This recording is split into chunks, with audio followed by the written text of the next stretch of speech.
Hello and welcome to this week's edition of Bondi Snapshot, the music edition. Today we are joined by Raff Wilson, who happens to be the Director of Artistic Planning for my favourite, the Sydney Symphony Orchestra. Good morning, Raff, and thank you so much for joining us here down at the North Bondi Surf Club. The view is nearly as spectacular as the Opera House. Oh, I'm not sure about that. The Opera House has to be one of the most iconic places. I mean, it must be awesome working there. Tell us about it. I have to say it is, actually, and it's the kind of building that every time you walk up to it, it looks different somehow. The light falls on it differently, and I get a shiver, I have to say, to work there and to do what we do. So tell us about your work with the Sydney Symphony Orchestra. Well, my job there is Director of Artistic Planning.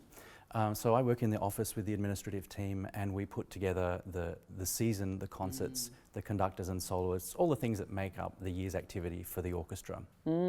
So how do you start with where the season starts and ends? Well, we start a long way out. We start, some artists in the classical music world know exactly where they're going to be on any given weekend in 5 years' time. Wow. So we can be planning quite a long way out to try and secure time with them.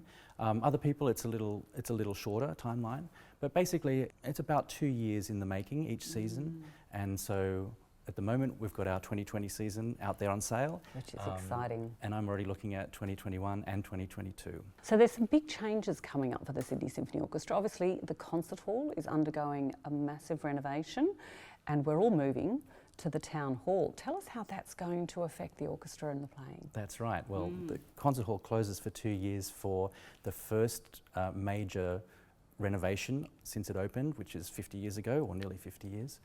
And for these 2 years, we up digs and move and spend most of our time at the Sydney Town Hall. And it's such a great building. I mean, it really is. We did some concerts there to start ourselves off in July, and it's just amazing to perform in there. A really close experience with very overwhelming sound, actually. And so what can people expect when they come back to the Opera House in a few years' time? Well, many things. The most obvious for the public will be the front of house, which will be much more accessible. That's been a challenge actually for our audience recently, because there are many stairs in the Opera House.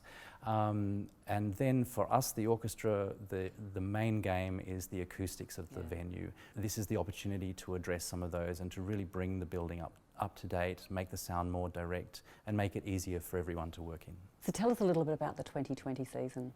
What are some of the highlights? Wow, 2020 is full of concerts. So every week we do something different at the orchestra. How many concerts a week? Because they perform quite a lot, don't they? We do, yeah. So we normally do 3 or 4, sometimes even 5 performances of one program. So that's a lot of concerts. Tickets to sell. And the orchestra is really, by international standards, very busy. I mean, obviously this is the Sydney Symphony Orchestra, but there's people out there in other parts of Australia, and I know the orchestra has done international tours, but what about the rest of Australia? We stream a lot of concerts to the State Library network, actually, and in regional towns people make a day of it or an evening of it, go along, there'll be live music, maybe something to eat, and then they can watch the Sydney Symphony perform online. But then also we go ourselves, and next year we'll be touring to 5 cities around the New South Wales.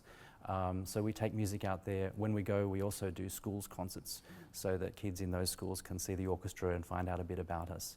It's quite a dynamic program.